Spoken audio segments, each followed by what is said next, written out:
أصحابه أجمعين. اللهم صل على سيدنا محمد وعلى آل سيدنا محمد كما صليت على إبراهيم وعلى آل إبراهيم في العالمين إنك حميد مجيد. أعوذ بالله من الشيطان الرجيم. بسم الله الرحمن الرحيم. قال يا أيها الملأ أيكم يأتيني بعرشها قبل أن يأتوني مسلمين. قال عفريت من الجن أنا آتيك به قبل أن تقوم من مقامك وإني عليه لقوي أمين. قال الذي عنده علم من الكتاب أنا آتيك به قبل أن يرتد إليك طرفك فلما رآه مستقرا عنده قال هذا من فضل ربي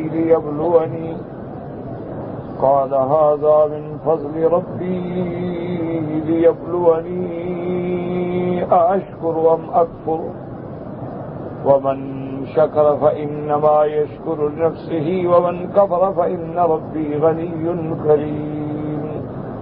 قال المؤلف والمفسر رحمه الله تعالى أدام النفع بعلومه وعلومكم في الدارين آمين إلى أن قال وقال سليمان عليه السلام أريد أعجل من ذلك.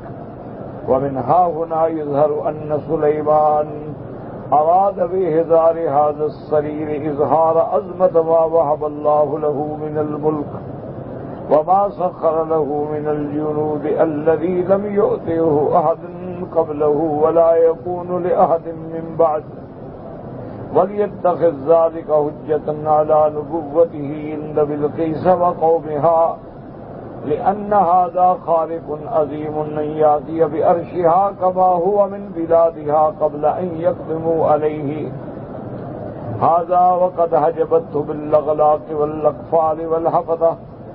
فلما قال سليمان أريد أعجل من ذلك قال الذي عنده علم من الكتاب.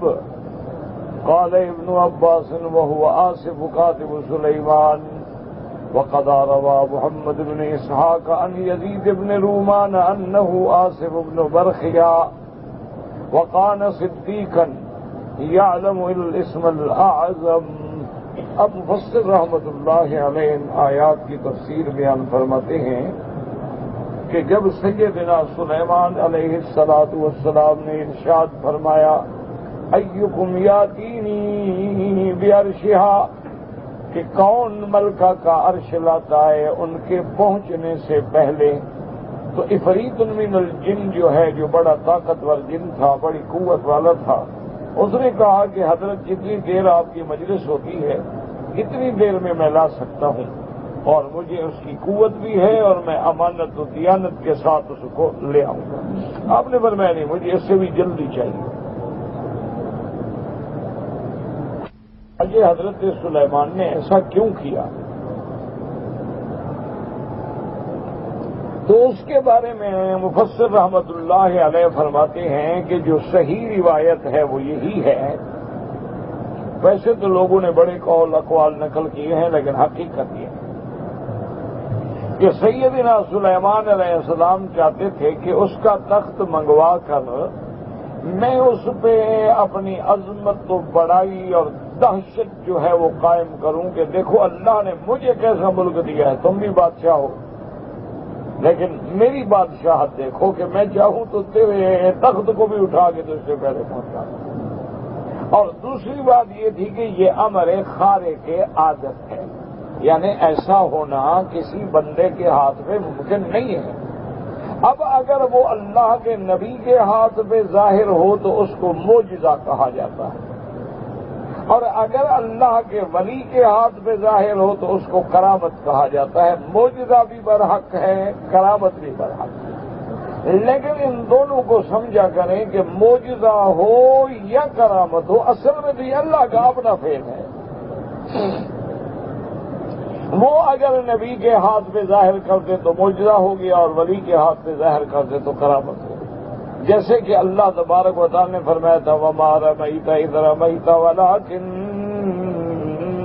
اللَّهَ رَمَىٰ۔ اللہ نے فرمایا میرے محبوب جب آپ ہجرت کی رات اپنے گھر سے نکلے تو آپ نے مٹی لی، مٹی پر آپ نے پڑھا اور فرمایا شاہت الوجوہ شاہت الوجوہ۔ آپ نے جب مٹی پھینکی تھی تو آپ نے نہیں پھینکی، دراصل اللہ نے پہنچائی ہے کہ آپ نے تو ایک طرف پھینک دی نا، اب چاروں طرف اس مٹی کا پہنچانا، یہ تو اللہ کا فعل ہے۔ اب اللہ تبارک و تعالیٰ اگر نبی کے ہاتھ پہ ظاہر کرتے ہیں تو وہ معجزہ کہلاتا ہے، اور اولیاء اللہ کے ہاتھ پہ ظاہر کرتے ہیں تو وہ کرامت کہلاتا ہے۔ نہ معجزہ پیغمبر کے اپنے ہاتھ میں ہوتا ہے اور نہ کرامت اولیاء اللہ کے اپنے ہاتھ میں ہوتا ہے۔ اللہ چاہتے ہیں تو عطا فرما دیتے ہیں، اور اگر اللہ نہ چاہیں تو عطا نہ فرمائے۔ اس لیے ایسے ایسے واقعات موجود ہیں کہ کرامات کے بھی اور معجزات کے بھی، کہ آدمی اچھا کبھی ایسا بھی ہوتا ہے کہ پیغمبر کو خبر بھی نہیں ہوتی اور معجزہ ہو جاتا ہے۔ اچھا کبھی ایسا بھی ہوتا ہے کہ پیغمبر نہیں چاہتے لیکن اللہ چاہتے ہیں، معجزہ ظاہر ہو جاتا ہے۔ جیسے کہ قرآن پاک میں قصہ ہے سیدنا موسیٰ علیہ السلام کا، کہ سیدنا موسیٰ علیہ السلام جو تھے کان حییًا ستیرًا، اللہ کے پیغمبر جو ہیں وہ بڑے باحیا ہوتے ہیں، بڑے پردہ والے ہوتے ہیں۔ تو حضرت موسیٰ علیہ السلام جو ہے اگر آپ کو ضرورت ہوتی غسل فرمانے کی یا آپ کو اپنے قضائے انسانی کے لیے ضروریات ہوتی تو آپ وہ لوگوں سے بہت دور نکل جاتے تھے تاکہ کسی کی نظر نہ پڑے۔ اور ان لوگوں میں رواج تھا کہ ایک دوسرے کے سامنے نہا رہے ہیں اور ننگے نہا رہے ہیں۔ یہ پرانی کافروں کی تہذیبیں ہیں، جو تہذیبیں آج کل جو مسلمان بھی پاگل ہو کے اس کے پیچھے بھاگ رہے ہیں کہ سمندروں کے کنارے پہ جا کے عورتیں ہیں اور مرد ہیں اور وہاں جا کے غسل کرتے ہیں، اور پھر غسل آفتابی بھی ہوتا ہے اور غسل آبی بھی ہوتا ہے۔ یہ دراصل پرانی کافروں کی رسمیں ہیں، کوئی نئی بات نہیں ہے۔ پہلے بھی کافر ننگے تھے، اب بھی ننگے ہیں۔ مسلمان کا دکھ ہے کہ ان کی تقلید میں اور ان کے اندھے پیروی کے اندر ہم نے بھی اپنی تہذیب اسلامی کو چھوڑ دیا۔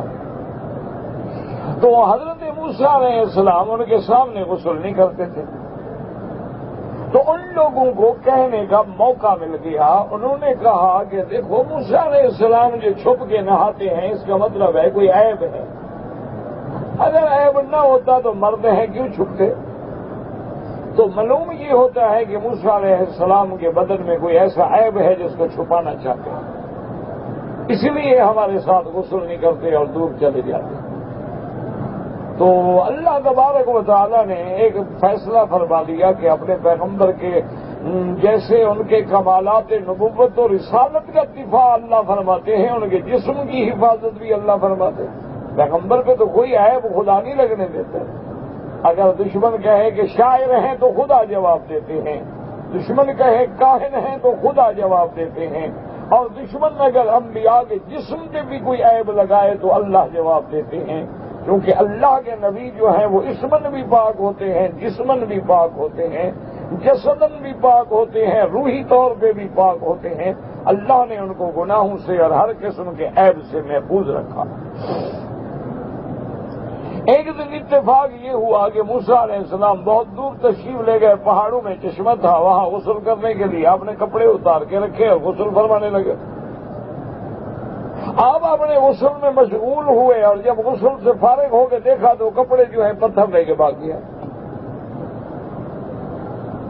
تو اس لیے یہ واقعہ کوئی تاریخ کا واقعہ نہیں، قرآن کا واقعہ ہے۔ یا ایھا الذین آمنوا لا تکونوا کالذین آذوا موسیٰ فبرأہ اللہ مما قالوا وکان عند اللہ وجیہا۔ اللہ نے فرمایا خبردار تم لوگ ایسا نہ کرو جیسے پہلے لوگوں نے موسیٰ علیہ السلام کو تکلیف پہنچائی، الزام لگائے جھوٹے۔ تم ایسا نہ کرو کہ میرے شان محمد مصطفیٰ میں کوئی ایسی گھٹیا بات کر بیٹھو۔ اللہ تبارک و تعالیٰ نے حضرت موسیٰ علیہ السلام کے دامن کو بھی پاک فرمایا.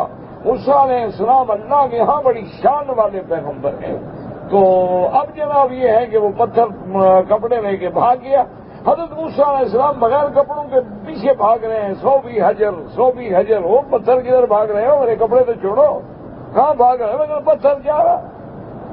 تو یہ معجزہ ہے. حضرت موسیٰ علیہ السلام نہیں چاہتے لیکن معجزہ ہو گیا. حضرت موسیٰ علیہ السلام تو روکنا چاہتے ہیں, پتھر کو پکڑ رہے ہیں. حتیٰ کہ روایات میں غصے میں آ گیا, آپ نے اس پہ آسا بھی مارا اور اس آسے کا اس پتھر میں نشان بھی پڑ گیا. تو آپ نے جناب پیچھے تو اچھا وہ پتھر چونکہ اللہ کا حکم تھا لہذا وہ ایسا سمجھدار تھا کہ دوڑتا دوڑتا وہ دشمنوں کے آگے آگے کھڑا ہو گیا. اب موسیٰ علیہ السلام سامنے, ہم نے کہا یار موسیٰ علیہ السلام میں تو کوئی عیب نہیں, ہم جھوٹ بولتے. پتھر بھی کھڑا ہو گیا, آپ نے کپڑے لے لیے پہن لیے. تو کبھی اللہ کا نبی چاہتا نہیں ہے لیکن اللہ معجزہ ظاہر فرما دیتے ہیں. اور کبھی یہ ہوتا ہے کہ دشمن آگے مانگتے ہیں کہ محمد مصطفیٰ صلی اللہ علیہ وسلم آپ اگر مکے میں نہریں جاری فرما دیں, مکے میں کھیتیاں اگا دیں, آپ مکے کے اندر طائف کی طرح ثمرات کے درخت اور باقاعدہ باغ لگوا دیں تو ہم اسلام لے آئیں گے. اللہ نے فرمایا میرے محبوب آپ ان کو کہہ دیں کہ قل سبحان ربی هل كنت الا بشرا رسولا. آپ ان کو کہہ دیں کہ پاک ہے میرے ذات میرے رب کی, معجزہ دکھانا تو ان کے ہاتھ میں ہے. میں تو اللہ کا رسول ہوں, میں انسان ہوں, میرے ہاتھ میں تھوڑا ہے کہ میں نہریں جاری کر دوں. اللہ چاہے تو کر دے, اللہ چاہے تو نہ کرے. تو اس لیے حضرت سلیمان علیہ السلام نے یہ کیوں کیا؟ اس میں مقصد صرف یہ تھا کہ ملکہ کو پتہ چلے کہ تیرے ملک میں اور میرے ملک میں بڑا فرق ہے. تیرا بندوں پہ حکومت ہے اور میری جنوں پہ حکومت ہے. تیری انسانوں پہ حکومت ہے اور میری پرندوں پہ حکومت ہے.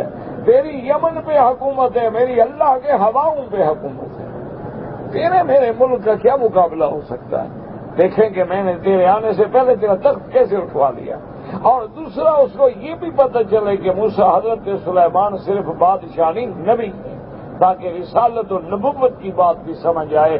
ہمارے خارے کی عادت دیکھنے کے بعد اس کو اللہ تبارک و تعالی اسلام کی سمجھ بھی عطا فرما دیں.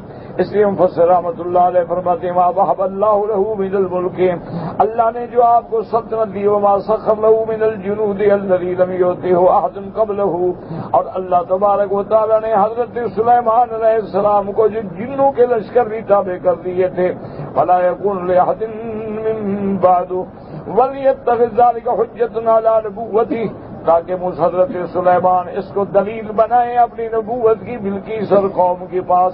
کیوں؟ لأن هذا خارق عظیم, یہ امر خارق عظیم ہے. ان یاتی بعرشها كما هو من بلادها, کہ اس کے ملک سے اس تخت کو اسی حالت میں اٹھا کے لے آیا جائے. حالانکہ اس نے وہاں انتظام کیا تھا, دروازے بند کرائے, تالے لگائے, پہرا لگایا, لیکن ان سارے پیروں کو توڑ کے اس کے تخت کو منگوا لینا جو ہے یہ دلیل ہے کہ امر خارق کی عادت ہے. فلما قال سلیمان اريد اعجل من ذلك, جب حضرت سلیمان علیہ السلام نے فرمایا فرید من الجن سے کہ نہیں بھائی تم اتنی دیر نہیں, مجھے تو اس سے بھی جلدی چاہیے. قال الذي عنده علم من الكتاب, تو وہ بندہ جس کو اللہ نے علم دیا تھا. اس لیے علماء نے فرمایا کہ اصل فضیلت جو ہے وہ علم کی ہے. اللہ تبارک و تعالیٰ نے آدم علیہ السلام کو مسجود الملائکہ بنایا تو علم سے. اللہ تبارک و تعالیٰ نے حضرت سلیمان و داؤد کو فضیلت دی تو علم سے. وَلَقَدْ آتَيْنَا دَاؤُودَ وَسُلَيْمَانَ عِلْمًا, تو اصل فضیلت جو ہے وہ علم ہے.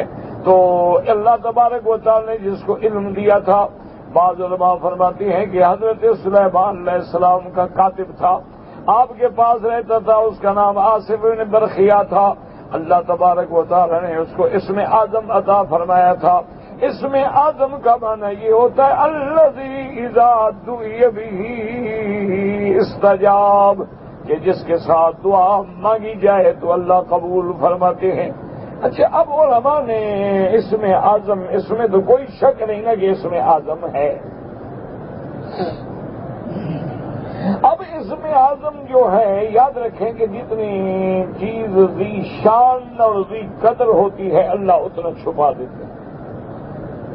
جیسے لیلۃ القدر جو ہے تمام راتوں میں بڑی شان والی رات ہے، لیکن اللہ نے چھپا دی۔ بس بندہ ہے، لگا رہے، محنت کرے، نصیب ہے تو مل جائے گی۔ لیکن اس میں تو کوئی شبہ نہیں ہے کہ لیلۃ القدر جو ہے وہ رمضان المبارک کے مہینے میں ہے۔ اس تو تمام دلائل اسی پہ۔ اچھا، اگر آدمی ہمت کرے ایمان سے کہیں تو کیا مشکل ہے؟ بھئی رمضان المبارک کے مہینے میں ہے تو ایک مہینہ جاگ لے، کون سا مشکل ہے؟ تو مہینے کی کسی رات میں تو ہوگی نا۔ اور زیادہ امکان یہ ہوتا ہے کہ وہ عشر الاواخر میں ہو، آخری 10 دن جو ہیں، اور پھر ان میں بھی زیادہ امکان ہے کہ 21 ہوگی یا 23 ہوگی یا 25 ہوگی یا 27 ہوگی یا 29 ہوگی، یہ امکان ہے۔ لیکن ایک مہینہ مشکل کیا ہے بندے کے لیے؟ اچھا، اور جاگنے کا مطلب یہ نہیں ہوتا، اگر اللہ ہمت دے تو ٹھیک ہے، ساری رات بھی جاگ سکتے ہیں، ورنہ آپ آئیں اور جماعت کے ساتھ عشاء پڑھیں، جماعت کے ساتھ تراویح پڑھیں، اس کے بعد سو جائیں، پھر آخری رات جو ہے تہجد کے لیے کھڑے ہو جائیں، گھنٹہ 1.5 گھنٹہ تہجد میں جاگ لیں، فجر کی نماز پڑھیں، تو آپ نے گویا رات میں حصہ لے لیا۔ تو اگر وہ لیلۃ القدر بھی ہوگی تو ہمیں حصہ مل گیا تھا۔ اسی طرح اسم اللہ العظم جو ہے، اس کا آسان حل ہے۔ یہ تو آج کل تو خیر لوگوں نے نعوذ باللہ اس کو بھی کاروبار بنا دیا ہے، اخباروں میں اشتہارات آتے ہیں، بڑے بڑے اعلان ہوتے ہیں کہ فلاں بزرگ جو ہے وہ اسم اعظم کا عامل ہے، اور آپ جو ہیں اس سے فلاں لوح منگوا لیں، اتنے پیسے بھیج دیں۔ بدبخت تم اسم اعظم کے عامل ہو، لوگوں سے پیسے لے رہے ہو۔ اسم اعظم سے مانگو سونا چاندی گھر بھر لو، ضرورت کیا لوگوں سے مانگنے کی؟ تو آپ خود اندازہ بھی تمہارے پاس اسم اعظم ہے، تمہیں کیا ضرورت ہے کہ لوگوں سے کہو کہ اتنا پیسے بھیجو، لوح منگواؤ، اتنا پیسے بھیجو، تویز منگواؤ، اتنا پیسے بھیجو، دعا منگواؤ، اتنا پیسے بھیجو، انگوٹھی منگواؤ، اتنا پیسے بھیجو، فلاں منگواؤ۔ تمہارے پاس اسم اعظم ہے، تمہیں کیا ضرورت ہے؟ اسم اعظم آنے کے بعد جو بھیک مانگ رہے ہو تو اس کا مطلب ہے جھوٹ بولتے ہو۔ اسی طرح آپ نے دیکھا ہوگا کہ نجومی لوگ جو ہوتے ہیں یا ہاتھ دیکھنے والے، نجومی علم الاعداد والے، وہ آپ کو کہیں گے کہ جناب آپ کو ہم اگلا پچھلا سارا حال بتا دیتے ہیں اور تمہارا ستارہ گردش میں ہے اس کو ایسے نکال دیں گے۔ بدبخت تم اپنا تو نکالو، سڑک پہ بیٹھے بھیک مانگ رہے ہو، تمہارا تو اپنا ستارہ گردش میں ہے، پہلے اس کو تو نکالو۔ بس لوگ ہیں پاگل بنے ہوئے تھے۔ سیدنا علی رضی اللہ تعالی عنہ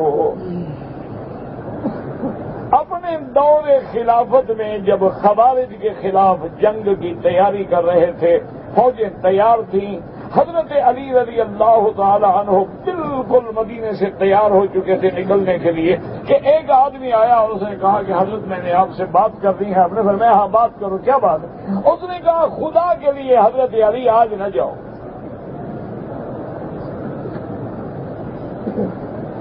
انہوں نے کہا میں پتہ نہیں کتنی دور سے آیا ہوں چل کے آپ کی خدمت میں کہ خدا کے لیے آج آپ مدینہ نہ چھوڑیں۔ حضرت علی رضی اللہ تعالیٰ عنہ نے فرمایا کہ بات کیا ہے؟ اس نے کہا القمر فی الاقرب، کہ قمر جو ہے وہ اقرب سیارے کے درمیان میں ہے اور یہ نحس وقت ہے، اگر آپ اس وقت نکلیں گے تو آپ شکست کھائیں گے، آپ کی فوج مر جائے گی اور دشمن کو فتح ہوگی، خدا کے لیے آج نہ جائے گی، 2 دن کے بعد چل جائے، تاکہ وہ قمر جو ہے اقرب کے چکر سے نکل جائے۔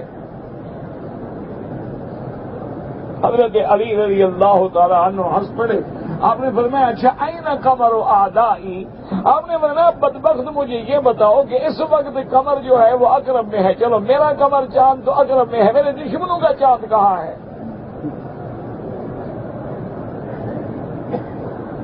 ہم نے کہا جی وہ بھی اقرب میں ہوگا، پھر برابر ہو گیا، پھر ڈرنے کی کیا بات ہے؟ میرا بھی اقرب میں ہے، ان کا بھی اقرب میں۔ آپ نے فرمایا ایسا کرو اس کو جیل میں ڈال دو، میں ابھی جنگ کر کے واپس آتا ہوں، پھر ان سے آ کے نمٹوں گا۔ تم نجومی آ کے مجھے سمجھاتے ہو؟ حضرت علی کو بے مثال فتح حاصل ہوئی، اسی لیے میرے آقا نے فرمایا ہے کہ تم اگر جا رہے ہو اور تمہاری آنکھ پھڑک گئی ہے یا بلی پتہ نہیں کہ کوئی راستہ کاٹ کے تمہیں وہم پڑ گیا ہے، فرمایا اس وہم کو لعنت بھیجو، توکل اللہ کر کے چلے جاؤ۔ اور حضور نے ایک دعا بھی سکھلائی ہے، فرمایا اللہم لا طیر الا طیرک، لا خیر الا خیرک ولا الہ غیرک۔ فرمایا یہ دعا 3 دفعہ پڑھ لو، کوئی تمہارا آنکھ پھڑکنا وڑکنا ہے، کوئی چیز تمہیں نقصان نہیں پہنچا سکتی۔ اسی طرح حضور نے دوسری دعا سکھلائی ہے، اللہم لا یأتی بالحسنات الا انت ولا یأتی بالسیئات الا انت ولا حول ولا قوت الا بک۔ فرمایا 3 دفعہ پڑھ لو اور جاؤ، اپنا کوئی فکر ہی نہ کرو، چھوڑ دو ان خیالات کے، کافروں کے خیالات۔ تو اس لیے ہمیشہ یاد رکھے میرے عزیز کہ یہ کیسا اسم اعظم ہے، یہ کیسا منجم ہے کہ لوگوں سے بھیک مانگ رہا ہے اور کہتا ہے میں اسم اعظم کا حامل ہوں۔ تو اب اس کا ایک آسان طریقہ ہے کہ لیلۃ القدر ڈھونڈنی ہے، کیسے ڈھونڈو؟ پورا مہینہ محنت کرو،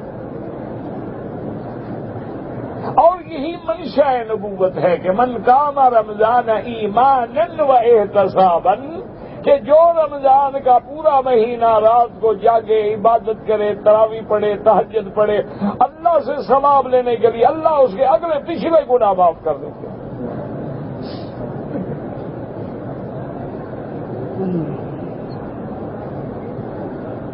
اب جناب اندازہ فرمائیں کہ اس کا آسان طریقہ سیکھ لیں کہ آپ نے لیلۃ القدر ڈھونڈنی ہے، پورا مہینہ عبادت کریں۔ اچھا، حضور نے فرمایا کہ جمعہ کے دن میں اللہ نے ایک ایسی گھڑی رکھی ہے، جمعہ کے دن میں فیہا ساعۃ مستجابۃ، ایسی گھڑی ہے جو دعا مانگو منظور ہو جاتی ہے۔ اچھا، اس کو ڈھونڈنا ہے، کیسے کرو؟ پورا جمعہ کا دن محنت کر لو، کیا مشکل ہے بھائی؟ مشکل کیا ہے کہ جمعہ کے دن ہمت کر کے صبح صبح آ جاؤ حرم میں، بیٹھے رہو سارا دن حرم میں، مشکل کیا ہے؟ تو اسی جب سارا دن ہم بیٹھے رہیں گے تو اسی میں تو ہے نا وہ ساتھ، جب بھی ہے مل جائے گی۔ اللہ کو تو پتہ ہے نا میرا بندہ اسی کے لیے بیٹھا ہے، مانگ رہا ہے۔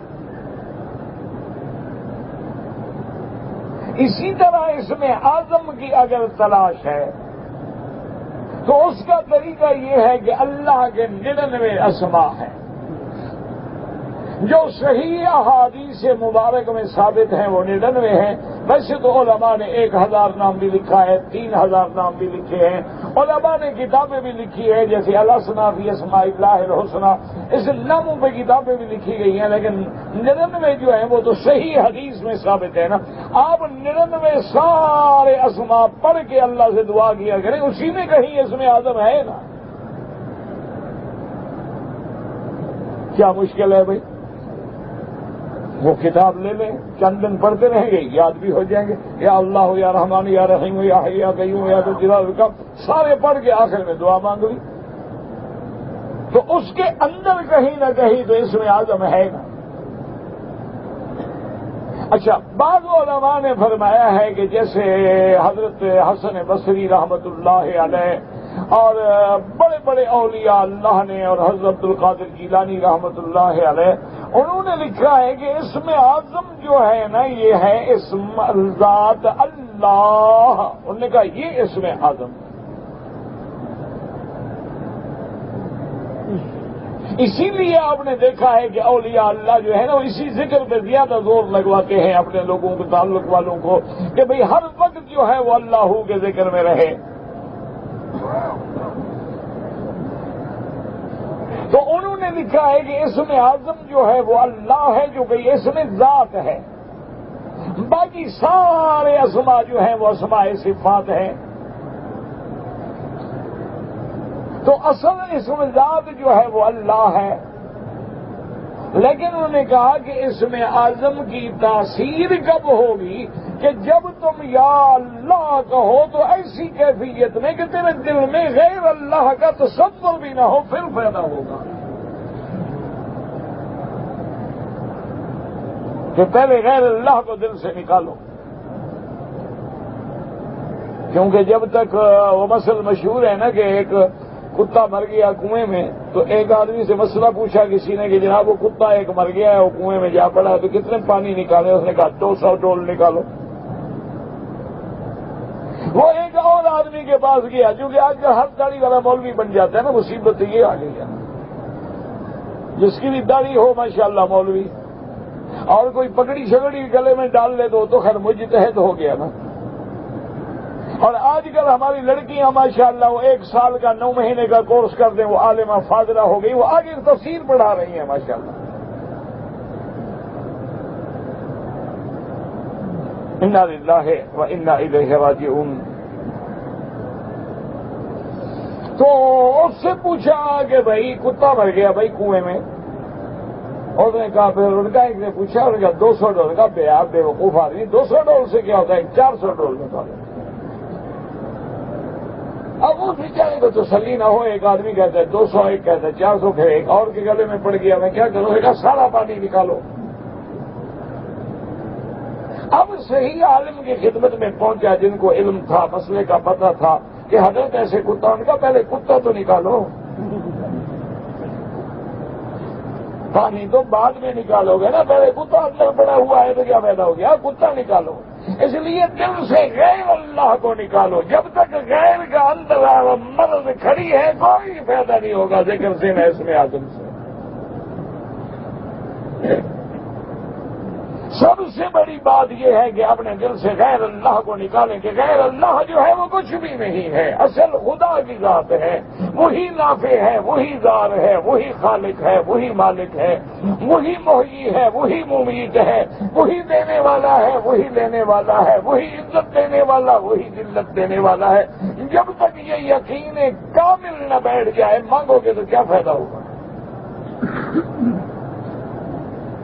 اسی لیے تو ہماری دعائیں منظور نہیں ہوتی، ہم دعا بھی کر رہے ہوتے ہیں اور دل میں ہوتا ہے یار کافی عرصہ ہو گیا مانگتے، آج تک نہیں بس ہوتی۔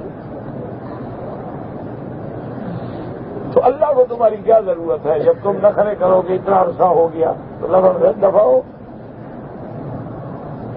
عرصہ ہو گیا تو کیا ہے؟ تم محتاج ہو، میں تو محتاج نہیں ہونا، تمہارا کام ہے مانگتے رہو، میری مرضی، میں تو بادشاہ ہوں، بادشاہ جب چاہیں گے کرم کریں گے۔ تو اصل بات جو ہے نا وہ یہی ہوتی ہے۔ اب دیکھیں گے اسم اعظم ہے، اللہ کی شان ہے، اللہ نے حضرت سلیمان کو علم سے نوازا ہے لیکن یہ علم نہیں دیا۔ اللہ نے حضرت سلیمان کو چیونٹیاں دکھلا دی، چیونٹیوں کی باتیں سمجھا دی، لیکن زمین میں پانی کتنی دور ہے یہ علم نہیں دیا، ہدہد کو دے دیا۔ تو اب کیا کہیں گے؟ نعوذ باللہ، ہدہد کا شان بڑھ گیا سلیمان سے، یا اس کاتب کا شان جو ہے حضرت سلیمان سے بڑھ گیا تھا؟ حضرت سلیمان تو نبی ہے۔ تو معنی یہ ہوتا ہے کہ اللہ سمجھاتے ہیں اپنے بندوں کو کہ علم کے خزانے کا مالک میں ہوں، علم غیب کے خزانے کی چابیاں میرے پاس ہیں، میں جس کے لیے جتنا چاہوں ظاہر کر دوں، نہ چاہوں میری مرضی ہے۔ تو اس لیے انہوں نے کہا قال الذی عنده علم من الکتاب انا آتیک بہ قبل ان یرتد الیک طرفک فلما رآہ مستقرا عنده قال هذا من فضل ربی لیبلونی ااشکر ام اکفر قال الذي عنده علم من الكتاب، اللہ نے اس کا نام نہیں لکھا قرآن میں کہ اس بندے کا نام کیا تھا، یہ مفسرین نے لکھا ہے، روایات اسرائیلیہ ہیں جن کا کوئی اعتبار نہیں ہوتا، لا نصدق ولا نکذب، نہ ہم تصدیق کر سکتے ہیں نہ ہم تکذیب کر سکتے ہیں۔ انہوں نے کہا اس کا نام آصف برخیہ تھا اور آپ کا کاتب تھا حضرت سلیمان علیہ السلام کا۔ اللہ نے یہ بھی دکھلا دیا کہ میرے نبی کی شان کتنی بلند ہوگی جن کے کاتب اس مقام پہ پہنچے ہوئے ہیں۔ اللہ ان نے کہا حضرت آپ کے پلک جھپکنے میں آ جائے گا۔ اب قرآن پاک نے اس کو مختصر کر دیا ہے کہ جب حضرت سلیمان علیہ السلام نے آنکھ کھولی دیکھا تو سب کچھ آ چکا تھا۔ اب مفسر فرماتے ہیں کہ اس نے کیسے بنوا لیا، کیسے منگوا لیا، کہا نا صدیقاً، وہ مرتبہ صدیقیت پہ پہنچا تھا۔ یاد رکھو صدیق ہر دور میں گزرے ہیں، ہر زمانے میں گزرے ہیں، اور میرے مدنی کے زمانے میں حضور کی امت میں بھی لاکھوں صدیق ہیں، لیکن حضرت ابو بکر جو ہیں وہ صدیق اکبر ہیں، ان کی صدیق کا مقابلہ کوئی نہیں کر سکتا۔ صدیق تو بہت ہیں، اولئک هم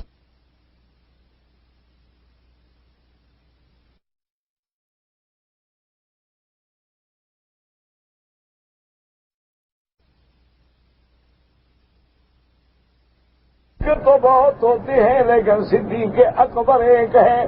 یار تو میرے مدنی کے بہت ہیں لیکن یار غار صرف ایک ہے۔ ایمان لانے والے تو بہت ہیں لیکن سب سے پہلے کلمے پڑھنے والا ابو بکر ایک ہے۔ یہ اللہ تعالیٰ کی شان ہے، وہ جس کو دے دیں۔ وقال قتادہ کان مؤمن من الانس اسمه آصف، وہ فرماتے ہیں انسان تھے اور اس کا نام جو ہے وہ آصف تھا۔ وقضا قال ابو صالح والذاق وقتادہ انه کان من الانس، انسان تھا۔ زاد قتادہ من بنی اسرائیل وقال مجاہد کان اسمه استوم، وقال قتادہ فی روایت انه کان اسمه بلیخا، وقال زہیر بن محمد هو الجن من الانس قال له ذو النور، وزعم عبد الله بن حیۃ انه هو الخضر وهو غریب جدا، کسی نے کہا اس کا نام استوم تھا، کسی نے کہا اس کا نام بلیخا تھا، کسی نے کہا اس کا کنیت ذو النور، اور کسی نے کہا وہ حضرت خضر تھے، لیکن یہ ساری روایتیں جو ہے قابل اعتبار نہیں۔ جب اللہ نے نام نہیں لیا ہے تو ہمیں کیا پتا کیا نام۔ وَقَوْلُهُ أَنَا آتِيكَ بِهِ قَبْلَ أَن يَرْتَدَّ إِلَيْكَ طَرْفُكَ ارفع بصرك وانظر مد بصرك مما تقدر عليه فإنك لا يكل بصرك إلا وهو حاضر عندك۔ انہوں نے کہا کہ حضرت آپ اپنی آنکھ کھولیں دیکھیں، جتنی دیر میں آنکھ کھلی رکھیں گے بند کریں گے اتنی دیر میں وہ حاضر ہو جائے گا۔ وقال بعض میں امدد بصرك ولا يبلغ مداه حتى آتيك به وذكر امره عند نحو اليمن۔ اب فرماتے ہیں باب ابن منبی کے اس نے کہا حضرت مہربانی کریں آپ اپنی آنکھوں کو کھول کے جہاں تک نظر پڑے دیکھیں، تو آپ نے دیکھا۔ اور یہ بھی کہتی ہیں کہ نحو الیمن الذی فی هذا العرش ثم قام فدعا اللہ تعالی، اس کے بعد وہ بندہ اٹھا، اس نے وضو کیا، وضو کرنے کے بعد اللہ سے دعا مانگی۔ قال مجاہد قال یا ذا الجلال والاکرام، حضرت مجاہد فرماتے ہیں اس نے اس نام کے ساتھ دعا مانگی ہے۔ وقال الزہری یا الہنا والہ کل شیء الہ واحد لا الہ الا انت، اس نے اس سے دعا مانگی ہے تنی بھی عرشہ۔ قال فمثل بین یدیہ، آپ کے سامنے آ گیا۔ قال مجاہد سن بیان محمد صاحب زہیر بن محمد وغیرہ ماذا اللہ تعالی صاحب یاتو بیاشرکی وکان فی الیمن وسلیمان علیہ السلام ببیت المقدس قام السریر وغاص فی الارض ثم نبع من بین یدی سلیمان۔ محمد بن اسحاق نے اپنی روایت میں یہ بھی لکھا ہے کہ جب اس بندے نے اللہ تبارک و تعالی سے دعا مانگی کہ یا اللہ اس ملکہ کا تخت جو ہے وہ حضرت سلیمان کے دربار میں آ جائے، تو اللہ نے حکم دیا وہ تخت وہیں سے زمین کے اندر داخل ہو گیا اور حضرت سلیمان کے سامنے ظاہر ہو گیا۔ بہرحال بات یہ ہے کہ اصل بات یہی ہے کہ وہ تخت آ گیا، کیسے آیا اللہ جانے۔ سیدھی بات. جو قرآن پاک بحث نہ کرے ہمیں اس میں بحث نہیں کرنی چاہیے. قرآن پاک نے نام نہیں بتایا تو ہمیں نام کے پیچھے دوڑنے کی ضرورت نہیں ہے. بس اللہ کا بندہ تھا جس کو اللہ نے علم عطا فرمایا تھا, اس نے دعا مانگی اور وہ تخت جو ہے حضرت کی خدمت میں پہنچ گیا. قال عبد الرحمن رحم اللہ اور شیخ بین یدیہ قال وقال هذا الذي جاء به من بعد البحر فلما آئے سلیمان ملأ ذلك مستقر عنده قال هذا من فضل ربی. حضرت سلیمان نے ابھی خیال بھی نہیں کیا کہ تخت آ گیا. کہتے ہیں کہ یہ لانے والے جو تھے وہ بندے تھے جن کی ڈیوٹی اللہ تبارک و تعالیٰ نے دریاؤں اور سمندروں پہ رکھی ہوئی ہے. اب جب حضرت نے دیکھا کہ میرے سامنے تخت آ گیا, قال هذا من فضل ربی اے هذا من نعم اللہ, یہ اللہ کی نعمتیں ہیں کہ اللہ تبارک و تعالیٰ نے مجھے ایسی قوت و طاقت عطا فرمائی, ایسے ساتھی عطا فرمائے. لیبلونی, اللہ میرا امتحان کرنا چاہتے ہیں. اشکر ام اکفر, اللہ کی نعمتوں پہ میں شکر گزار ہوتا ہوں کہ شکر گزار نہیں ہوتا. ومن شکر فانما یشکر لنفسه ومن کفر فان ربی غنی کریم. اگر شکر کرو گے تو شکر کا فائدہ تمہیں ہوگا, اگر نہ شکری کرو گے تو وبال بھی تمہیں ہوگا. اللہ کو تو کسی چیز کی ضرورت نہیں, کوئی کمی نہیں آ سکتی ہے. اس لیے جناب فرماتے ہیں من عمل صالحا فلنفسہ, جو تم اچھے عمل کرتے ہو اس کا فائدہ بھی تمہیں ہوگا. ومن اساء فعلیہا, اگر گناہ کرتے ہو تو اس کا وبال بھی تم پہ ہوگا. من عمل صالحا فلانفسهم يمهدون ومن كفر فإن ربي غني کریم. اور جس نے ناشکری کی, اللہ کی نعمتوں کا انکار کیا, تو اللہ تبارک و تعالیٰ تو غنی ہیں, بے پرواہ ہیں, ان کو کسی چیز کی ضرورت نہیں ہے.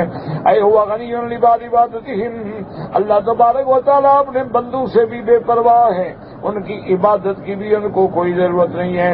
اپنی ذات میں وہ شان والے, عزت والے, عظمت والے ہیں. لم یعبدوا احد فإن عظمته ليس مستقل احد. اگر ساری دنیا بھی عبادت نہ کرے میرے اللہ کی تو اللہ کی عظمت میں کرم میں کوئی کمی نہیں ہوگی. وَهَذَا كَمَا قَالَ مُوسَىٰ علیہ السلام, جیسے کہ موسیٰ علیہ السلام نے فرمایا تھا اپنی قوم کو, إِن تَكْفُرُوا أَنتُمْ وَمَنْ فِي الْأَرْضِ جَمِيعًا فَإِنَّ اللَّهَ لَغَنِيٌّ حَمِيدٌ. حضرت موسیٰ علیہ السلام نے جیسے فرمایا تھا کہ تم سارے کفر کر دو, ساری مخلوق نعوذ باللہ کافر ہو جائے, اللہ کو کیا نقصان ہے.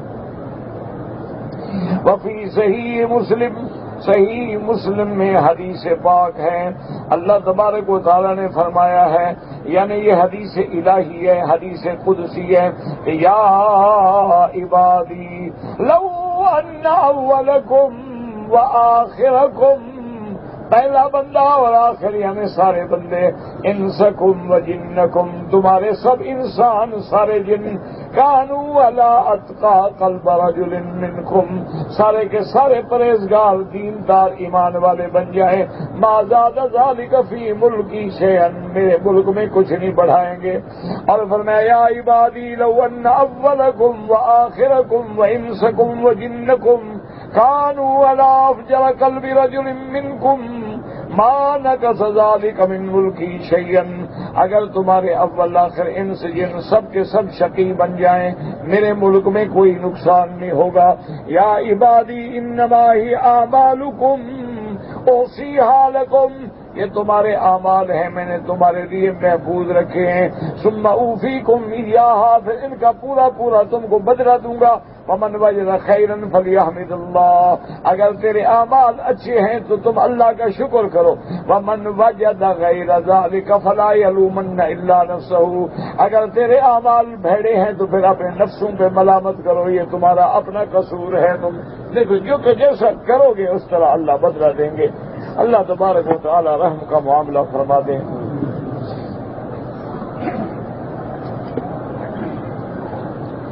اچھا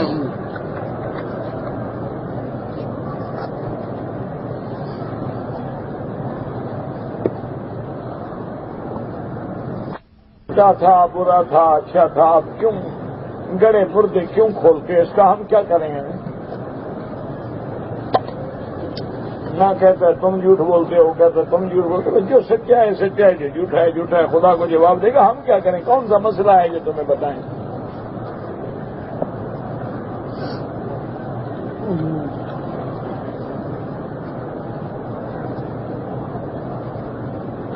ہمارے ملک میں مسئلہ بنا ہوا ہے کہ مرنے کے بعد وہ ہیلہ اسقاط کرتے ہیں اوپر، یہ بالکل خالص بدعت ہے، اس کا شریعت سے کوئی تعلق نہیں۔ یہ لوگوں نے رواج بنا رکھا ہے۔ اصل وجہ یہ ہوتی ہے کہ تم بھی تو مولوی کو بغیر کسی سبب کے کبھی خدمت نہیں کرتے ہو نا۔ تم نے کبھی مولوی صاحب کو جا کے پوچھا ہے بھی تمہارے بچے ہیں، دکھ ہے، سکھ ہے، تمہیں کوئی ضرورت ہے، پوچھا ہے کبھی سوال؟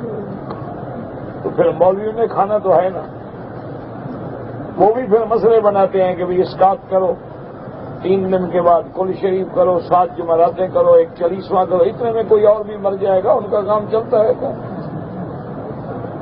یہ ورنہ شریعت میں یہ سب حرام ہے، بدعت ہے، ناجائز ہے۔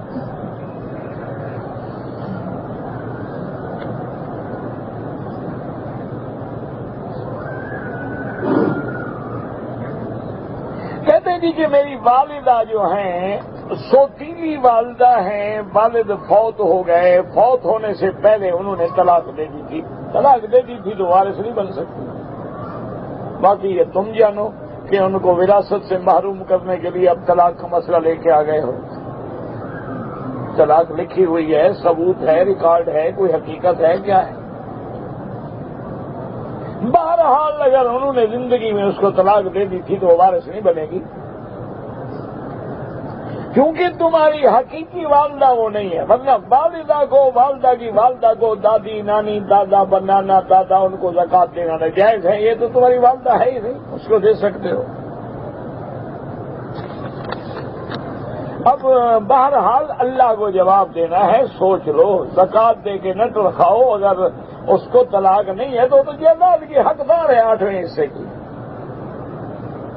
اب اس کا 8واں حصہ مارتے ہو کہ ابے نے طلاق دے دی تھی، اب مدد بھی کرتے ہو، یہ غریب ہے زکوٰۃ دے دیتے ہیں، چلو تاکہ زمین جو کھا گئے ہیں ان کو زکوٰۃ تو دے دیں۔ یہ فیصلہ کر لو، آخر قیامت میں چراغ چھپا نہیں رہے گا۔ غصہ میں طلاق دے دیا، ہو گیا، بس موٹا خلاصہ یہ ہے، طلاق میرا بھائی جب بھی کوئی دیتا ہے غصے میں دیتا ہے۔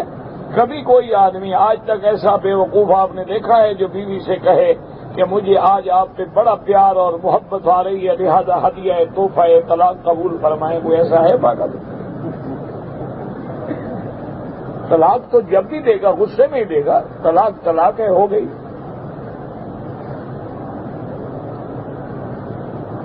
میری بیٹیاں ہیں، دعا کریں اللہ بیٹا دے، اللہ سب کو صالح اولاد نرینہ عطا فرمائے۔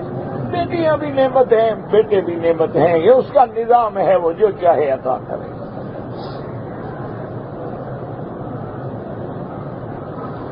حنفی مسلک پہ عورت ہو یا شافعی پہ ہو، کوئی بھی ہو، اگر حرم میں موجود ہے اور نماز جنازہ کھڑی ہو جائے تو پڑھے، جنازہ پڑھنے کے لیے گھر سے نہیں آئے گی۔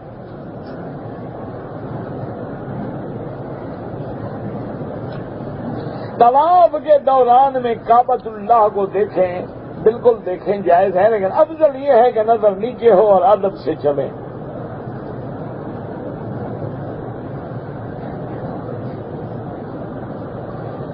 امام کے لیے کیا کیا شرطیں ہیں؟ سب سے پہلی شرط یہ ہے کہ اعلمکم بکتاب اللہ، اللہ کے قرآن و سنت کا علم رکھتا ہوں۔ دوسری شرط یہ ہے کہ اقرأکم، وہ قاری بھی ہو اور قرآن صحیح پڑھتا ہو۔ اسی طرح اکبرکم سنًا، اگر دونوں قاری ہیں تو پھر جو عمر میں بڑا ہو۔ تو باقی شرطیں فقہا نے بھی لکھی ہیں، تو بہر صورت یہ ہے، اصل چیز ہے عالم ہونا۔ اگر اس کو نماز کے مسئلے ہی نہیں آئیں گے تو وہ کیسے امام بنے گا بیچارہ؟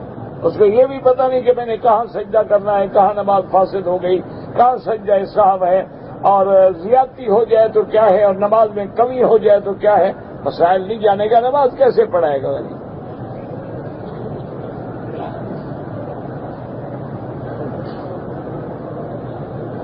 اگر ایک آدمی نے فجر کی نماز کے بعد یا عصر کی نماز کے بعد عمرے کا طواف کیا، صفا مروہ دوڑا، تو بعد میں 2 رکعت پڑھ لے، کوئی مسئلہ نہیں، کوئی مسئلہ نہیں ہے، 2 رکعت بعد میں پڑھ لیں، دوسرے دن پڑھ لیں، 2 دن بعد پڑھ لیں، کوئی مسئلہ نہیں۔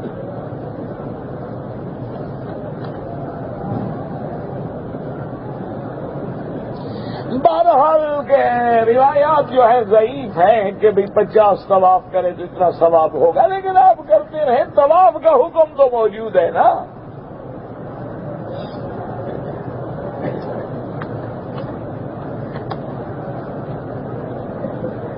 اگر رمضان المبارک کی تراویح کی نماز جو ہے عورتیں اپنے گھر میں مل کے جماعت کریں، کوئی حرج نہیں، لیکن افضل یہی ہوتا ہے عورت کے لیے کہ جماعت نہ کرے اور اپنی الگ الگ نمازیں پڑھے، اور گھر میں نماز پڑھنا اس کے لیے افضل و اعلیٰ ہے بنسبت مسجد کے پڑھنے۔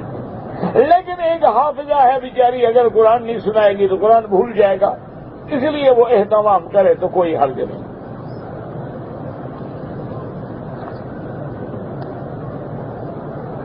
میرے چچا جو ہیں بیمار ہیں، اللہ ہر بیمار کو شفا عطا فرما۔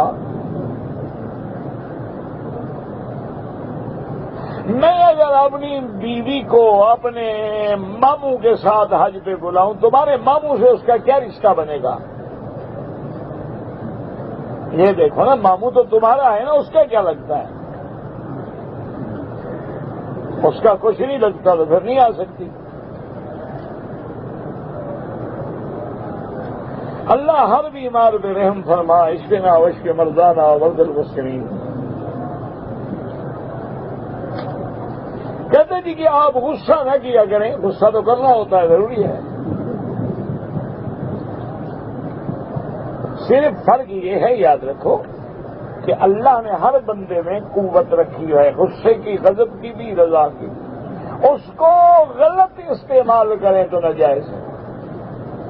اب آپ اگر جنگ میں ہوں اور کافروں سے مقابلہ ہو اور آپ کو غصہ نہ آئے، یہ تو بغیرتی ہے۔ پھر آپ کو نعوذ باللہ اپنی بیوی بیٹی کے ساتھ کسی غیر بندے کو دیکھیں، آپ کو غصہ نہ آئے تو بغیرتی ہے، تو ایمان نہ ہونے کی دلیل ہے۔ محل ہے وہاں غصہ کرنا پڑتا ہے۔ استاد اگر اپنے شاگرد پہ غصہ نہ کرے تو شاگرد مٹی پڑے گا۔ غصہ بھی ضروری ہے لیکن حد سے نہ نکلے۔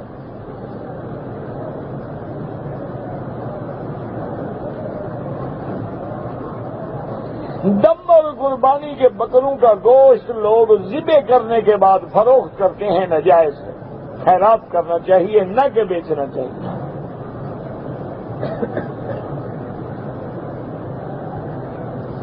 میرے ساتھ شادی کرنے کے لیے 2 لڑکیاں تیار ہیں اور دونوں ضد کر رہی ہیں، ایک ہی میرے ساتھ کرا دو، ایک ہی اپنے ساتھ کر دو۔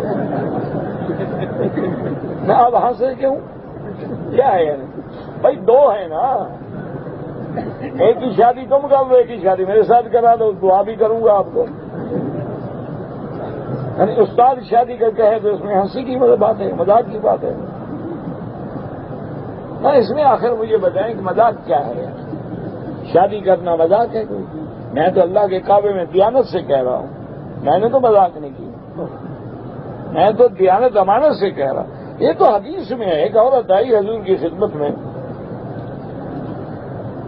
اس نے کہا یا رسول اللہ میں آپ سے شادی کرنا چاہتی ہوں۔ وہبت نفسہا للنبی، حضور نے فرمایا مجھے تو ضرورت نہیں ہے۔ انہوں نے کہا آپ کی مرضی ہے حضور، ورنہ میں آپ سے شادی کرنا چاہتا ہوں۔ حضور نے فرمایا مجھے ضرورت نہیں ہے۔ ایک صحابی تھے، وہ کھڑے نے کہا ایسا میری کرا دیں۔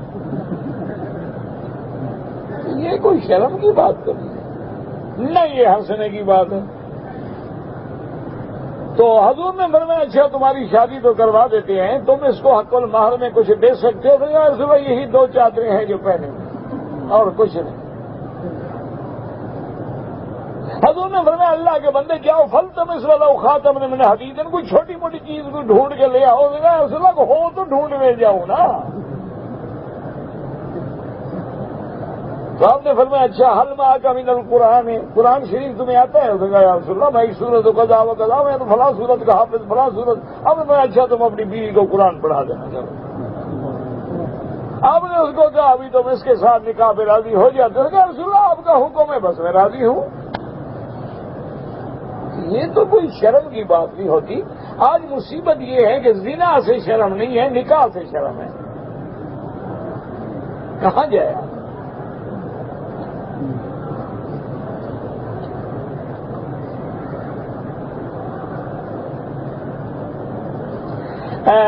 اگر آدمی نے سر مڈانے کے لیے حجام کے دکان پہ بیٹھا تھا، سر نہیں مڈایا کہ کینچی اٹھا کے مونچھوں کے تھوڑے سے بال کاٹ لیے صدقہ کر دے 2-4 ریال، اگر ساری مونچھیں کاٹ دی ہیں تو دم پڑے گی۔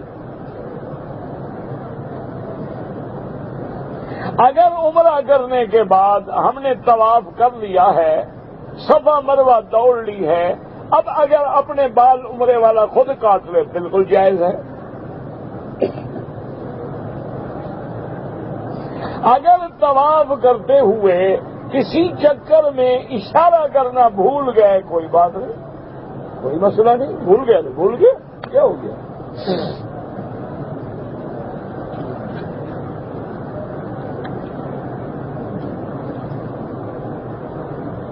حضرت سلیمان کی انگوٹھی پانی میں گر گئی تھی، مجھے تو نہیں پتا، آپ کو پتا ہوگا۔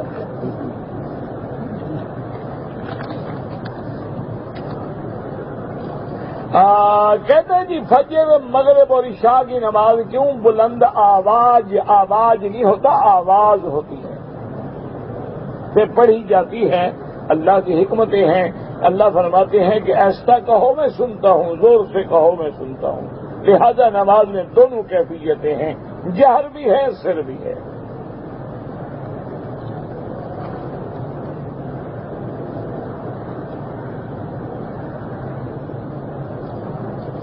سورۃ الفاتحہ امام کے پیچھے حنفی مسلک کے حضرات نہ پڑھیں، امام کا پڑھنا کافی ہے۔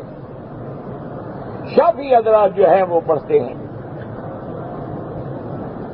امام احمد بن حنبل رحمۃ اللہ علیہ فرماتے ہیں کہ جن نمازوں میں امام زور سے پڑھتا ہے قرآن نہ پڑھو، جن میں آہستہ پڑھتا ہے پڑھ سکتے ہو۔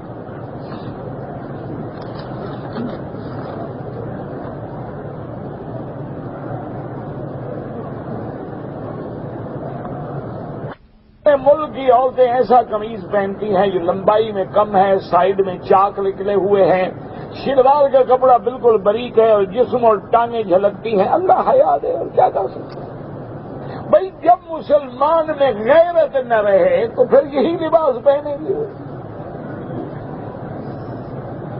جب خامد میں غیرت نہ رہے، بھائی میں غیرت نہ رہے، باپ میں حیا نہ رہے تو عورتیں یہی لباس پہنے گی۔ کعبۃ اللہ کا بھی حیا نہیں ہے۔ لیکن یاد رکھو ایسا لباس پہن کے عمرے کرنے والی اللہ کے ہاں لعنت لے کے جاتی ہے، عمرے کا ثواب لے کے نہیں جاتی۔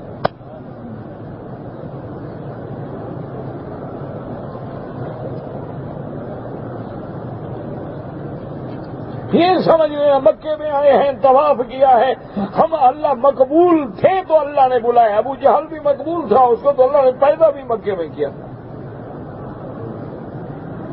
مکے میں رہتا تھا، اس نے کعبہ بھی بنایا تھا۔ کعبہ شریف کی جب عمارت ہوئی ہے تو ابو جہل نے بھاگا تھا، پیسے ڈالے، پتھر اٹھایا، پتھر لگایا، کعبہ بنایا اس نے، تو وہ بھی مقبول تھا اللہ کو۔ یہ مکے مدینے میں آ جانے سے یہ خیال نہ کیا کرو کہ ہم مقبول ہو گئے۔ ابھی لہب بھی مکے میں تھا، عتبہ عتیبہ بھی مکے میں تھا، شیبہ ربیعہ بھی مکے میں تھا، ولید بن المغیرہ بھی مکے تھا، میرے مدنی کے سارے دشمن جو جہنمی ہیں وہ سارے مکے میں تھے۔ اور صرف مکے میں نہیں تھے، مکے کے سردار تھے اور کعبۃ اللہ کے مجاور تھے، اور حاجیوں کی خدمت کرتے تھے، ایک ایک 100 اونٹ ذبح کر کے ان کا شوربہ بنا کے شریر یا روٹی کے ٹکڑے کاٹ کاٹ کے سڑ کے حاجیوں کو کھلاتے تھے، زمزم پلاتے تھے، اور اس میں فخر کرتے تھے کہ ہم اللہ کے گھر کے مجاور ہیں۔ لیکن سیدھے جہنم میں گئے. یہ نہ سمجھا کرو حج پہ آ گئے ہیں. حج پہ آنے سے کیا ہوتا ہے؟ اگر تبدیلی نہ آئے تو سمجھو بس آنا جانا ایسے پکنک ہو گئی.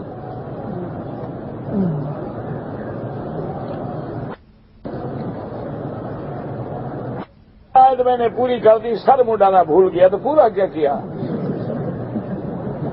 ساری بات نہیں ہے. ساری شاید کیسے پوری ہو گئی؟ سر مڈانا تو بھول گئے ماشاءاللہ. اب سر بھی مڈاؤ، ایک بکری دم بھی دو، آئندہ کبھی نہیں بھولو گے مسئلہ انشاءاللہ. جب 300 ریال دو گے نا انشاءاللہ ضرب 1600 4800. اگر تمہیں مسئلہ ساری زندگی بھول جائے تو مجھ سے آ کے پوچھ لیں. اللہ نے جو سزا رکھی ہے حکمت ہے نا کہ یہ بندے جو ہیں باتوں سے مولوی مکی کی بات نہیں مانیں گے. میری چھری چلواؤ،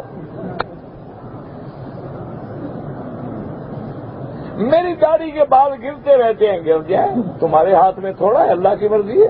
حمام میں گر جہاں گریں گر جائیں. حضرت ابو بکر صدیق جب غار میں تھے تو سانپ نے کاٹا تھا. نہ قرآن میں ہے نہ حدیث میں ہے.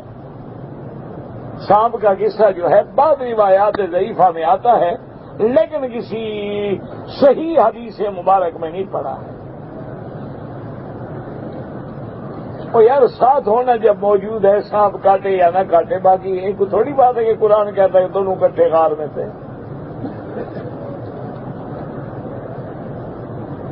کوئی آدمی اپنی بیوی کی طرف سے عمرہ کرے، اچھی بات ہے. اگر بیوی نہیں آ سکتی ہے تو کرو، ورنہ اس کو لے آؤ، اس کو عمرہ کراؤ. روضہ رسول اللہ پہ جب کھڑے ہوں تو ہاتھ نہیں باندھنے ہیں، نماز کی حیت نہیں بنانی، ہاتھ چھڑے رہے. دعا جب بھی مانگیں تو سیدھے اللہ سے مانگیں. جوتیاں یہاں پر اٹھ جاتی ہیں، اپنی جوتی تھیلی میں بند کر کے رکھیں، دوسرے کا پہننا ناجائز ہے. دم جب بھی لازم ہوگا حدود حرم مکے میں دینا ہوگا، مکے میں ذبح کرے، مکے کے غریبوں کو دے. لؤلؤ والمرجان، موتی ہے، لولو موتی کو کہتے ہیں، مرجان بھی ایک قسم کا موتی ہے، پانی سمندر سے نکلتا ہے.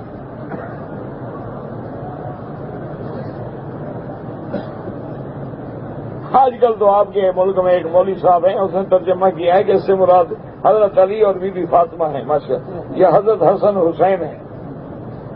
شیعہ کو خوش کرنا تھا نا تو یخرج منہم اللؤلؤ والمرجان کا ترجمہ یہ کر دیا. ماشاءاللہ اللہ ہدایت دے، کیا کہیں. بہرحال علامت قیامت ایسے مولوی بھی پیدا ہونے تھے اور ہوں گے. دوست یہود و نصارہ کو دوست نہ بناؤ، ہاں بالکل نہ بناؤ. ایمان تو یہی ہے، عمل اس کے خلاف ہے. ہر کوئی دوست بنائے ہوئے ہیں. جو ہم لوگ ہیں نا غریب نہیں بنائے ہوئے، ہماری حیثیت کوئی نہیں. ہمیں موقع ملے ہم ان سے بھی زیادہ یاری لگا لیں. ہمیں پوچھتا کوئی نہیں نا، ریٹ نہیں لگا، ورنہ بکنے کے لیے ہم بھی تیار ہیں.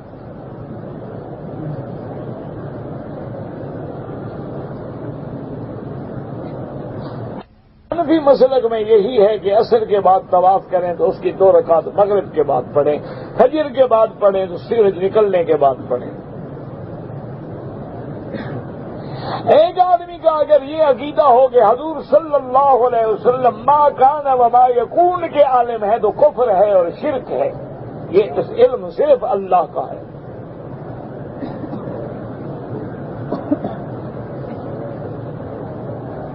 نفاس کی حالت میں عورت طواف کر سکتی ہے. خدا کے بندے، عورت نفاس میں ہے، مسجد کے اندر ہی نہیں آ سکتی، طواف کیسے کر سکتی ہے؟ مسجد میں داخل ہونا منع ہے اس کا، باہر بیٹھے. اگر ایک آدمی ان پڑھ ہے تو کسی امام سے بھی نہ پوچھے تو کرے گا کیا پھر؟ ان پڑھ ہے تو پوچھنا پڑے گا. فاسألوا اہل الذکر ان کنتم لا تعلمون.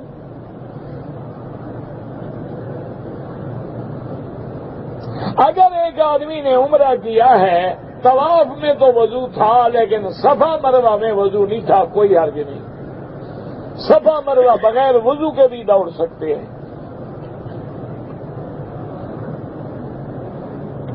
کہتے جی کہ بعض لوگ تبلیغ کرتے ہیں، وہ لوگوں کو دین کی دعوت تو دیتے ہیں، جہاد کی نہیں دیتے. جہاد کی تم دو، سارا کام ان کے ذمہ ہے. کوئی کام تم اپنے ذمہ بھی لگاؤ نا، وہ ان کے ذمہ